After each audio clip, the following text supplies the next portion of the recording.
De acordo com o Instituto Nacional do Câncer, aproximadamente 65% dos pacientes diagnosticados com câncer do estômago têm mais de 50 anos.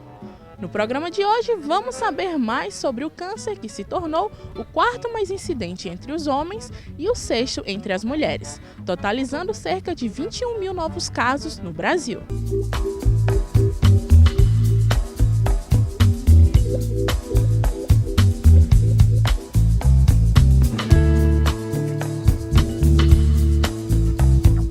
Qual a importância do câncer gástrico atualmente? A importância de falarmos sobre o câncer gástrico é que é a segunda maior causa de câncer do aparelho digestivo e possui ainda uma alta mortalidade.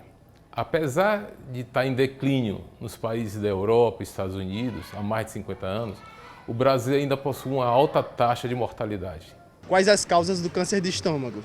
O câncer de estômago está mais relacionado a hábitos de vida.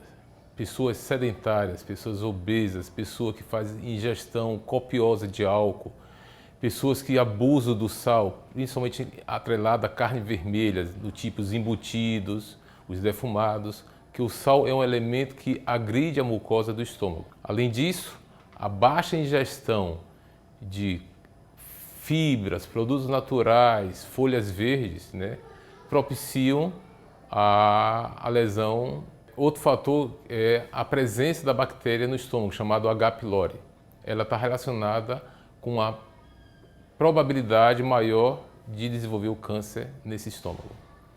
Pessoas que também têm fatores protetores, como ingestão de folhas cruas, produtos naturais, alimentos ricos em fibras, isso ajuda a reduzir essa incidência. Gastrite pode virar câncer de estômago? Não, a gastrite não vira câncer de estômago. Na grande maioria das gastrites. Nós temos vários tipos de gastrites. Algumas, em pequena monta, é que podem evoluir. O problema é que a gastrite tem sintomas que se assemelham ao câncer de estômago. E isso confunde o paciente, principalmente com a automedicação. Quais os principais sintomas do câncer de estômago? O sintoma do câncer gástrico varia sobre o momento em que ele se encontra. Depende, se ele está na fase precoce, que é a fase inicial, ou o paciente não tem nenhum sintoma, ou os sintomas são comuns a outras dezenas de doenças, como mal-estar, náusea, refluxo, dor na boca do estômago, queimação. Mas se o câncer já está avançado, o paciente pode cursar com anemia, perda de peso, emagrecimento não voluntário, massa na barriga, que o médico vai encontrar, massas no pescoço e dificuldade de digestão com vômitos frequentes. Quem realiza o diagnóstico do câncer gástrico? Então, câncer não é questão de tamanho, é uma questão de tempo. Então, quem deve fazer o diagnóstico de câncer gástrico deve ser o médico da UBS, o médico do PSF, o médico da ponta do serviço de saúde. Então, esse médico, baseado nos sintomas do paciente, na idade do paciente, ele já pode adiantar e pedir o exame, que aí no caso seria endoscopia, e alguns outros de imagem, que vai facilitar o diagnóstico e ele encaminharia para o especialista. Em quanto tempo o câncer gástrico se espalha? Essa é uma informação difícil de precisar, mas sabemos que o câncer gástrico ele tem uma evolução lenta. Então, para ele se espalhar, sair do estômago e comprometer outros órgãos, acredita-se que leva de 2 a 3 anos.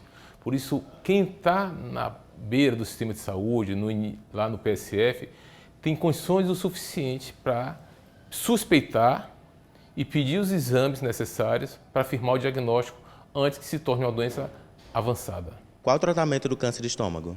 O câncer de estômago, o câncer gástrico, ele é um câncer de tratamento com o sentido de cura prioritariamente cirúrgico. Esse cirúrgico ele pode ser acompanhado antes ou depois de uma quimioterapia.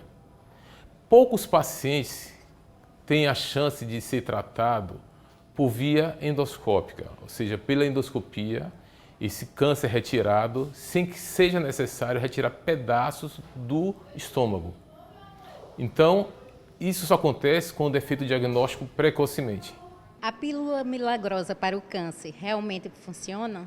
Nós, como especialistas, ficamos tristes quando ouvimos falar sobre pílulas milagrosas, tratamentos milagrosos.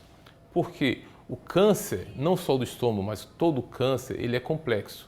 Ele possui várias causas. E dentre essas causas, não existe um tratamento muito simples, único.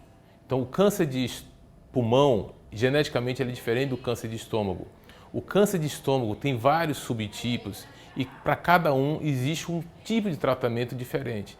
Por isso, quando se fala daquela pílula fosfetanolamida, né, que surgiu como o maior milagre e curava todos os cânceres, nós ficamos muito tristes, porque pacientes nossos deixaram de fazer o tratamento convencional e foram em busca dessa promessa milagrosa e retornaram com a doença muito mais avançada do que estava. Câncer de estômago tem cura? O câncer de estômago, ele pode ser curável quando ele é diagnosticado na fase precoce, ou seja, quase 95% dos pacientes que têm um diagnóstico de câncer na fase inicial, ele tem cura. Os demais, ele pode ter um controle e uma longa sobrevida diante de todos os elementos terapêuticos que nós dispomos atualmente. O que fazer para reduzir a chance de ter câncer de estômago? Existem algumas maneiras para reduzir a probabilidade de ter câncer de estômago. Claro, não estou falando dos que têm origem genética. Então, se o paciente é estimulado a perder peso, a comer mais fibras, a reduzir a ingestão de álcool, reduzir embutidos, defumados, ingestão de carne vermelha e passar a ter atividades como atividade física, perda de peso, ingestão de fibras, produtos naturais, evitar tabagismo e, se tiver um diagnóstico da bactéria no estômago ainda na adolescência, o ideal é que essa bactéria seja erradicada precocemente. Estratégias de prevenção, detecção precoce e tratamento do câncer de estômago. Confira essas informações no próximo bloco do Sertão Saudável.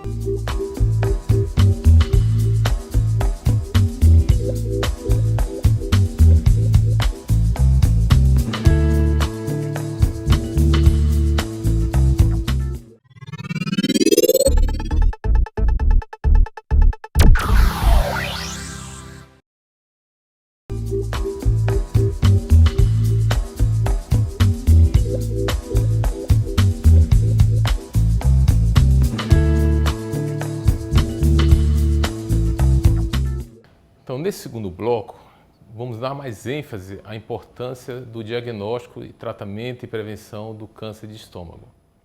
O câncer de estômago, apesar de estar em declínio nos países desenvolvidos, na Europa, Estados Unidos, no Brasil ainda possui uma alta taxa de diagnósticos. Isso porque desses pacientes que têm o diagnóstico, 80% deles têm um diagnóstico tardio. Então, é uma doença que vai fazer esse paciente sofrer por retardo diagnóstico. Então, o diagnóstico ele deve ser iniciado, deve ser pensado, deve ser preocupado pelo médico da assistência básica de saúde, ou do PSF, ou até mesmo o médico da urgência. Ele pode receber alguns pacientes com sinais que ele pode suspeitar de câncer e aí adiantar e dar seguimento a essa investigação. O câncer de mama, por exemplo, apesar de ter uma incidência, né, muito maior que o câncer de estômago, ele mata menos do que o câncer de estômago. Porque a prevenção que foi feita com o Outubro Rosa mudou o aspecto da evolução do câncer de mama. O câncer de mama é o segundo mais diagnosticado, só perde para pulmão, mas ele mata menos que o de estômago. Então, daí a importância de ter o diagnóstico precoce no início da doença. E nós precisamos mudar essa realidade em relação ao câncer de estômago. Mudar a realidade em termos de conscientizar as pessoas em termos de hábitos de vida, porque a grande maioria dos cânceres de estômago eles são relacionados aos hábitos de vida e não à genética. Agora, se o paciente tem história familiar de câncer de estômago com pessoas, parentes de primeiro grau, menores, mais jovens que 50 anos de idade, esse paciente deve ser encaminhado para um aconselhamento genético. Quem vai fazer isso? É o clínico geral. Ele vai colher a história mais detalhada da família desse paciente e dizer se ele precisa ou não antecipar a endoscopia que seria feita após os 50 anos de idade. Porque a medicina evoluiu para dar esperança e dar conforto ao paciente. Mesmo que a cura não aconteça, ele vai ter anos de vida pela frente com qualidade nessa sobrevida. Ou seja, ele vai poder retornar ao trabalho, ele vai poder cuidar dos filhos, vai poder organizar a vida social dele sem grandes perdas. Mas a nossa função com profissionais que lidam com o pessoal de câncer é que o diagnóstico seja feito precocemente, para que ele não precise ser internado, para que ele não fique calculando o tempo de sobrevida. Então, se as pessoas que têm mais de 50 anos de idade precisam fazer uma endoscopia, que é o exame padrão ouro para investigar o câncer de estômago, e mudar seus hábitos de vida. Não adianta fazer endoscopia todo ano sem que haja mudança de comportamento no seu estilo de vida. Pacientes com menos de 50 anos de idade pode ser acometido de câncer gástrico? Pode ser acometido de câncer de estômago, mas isso não é o comum, isso é a exceção. Então não precisam você ficar desesperado e com 30, 40 anos de idade sair buscando um médico pensando que toda dor de estômago, todo mal-estar, toda náusea, todo refluxo é sintoma de câncer. Tem que ter os sintomas associados a uma idade superior a 50 anos de idade.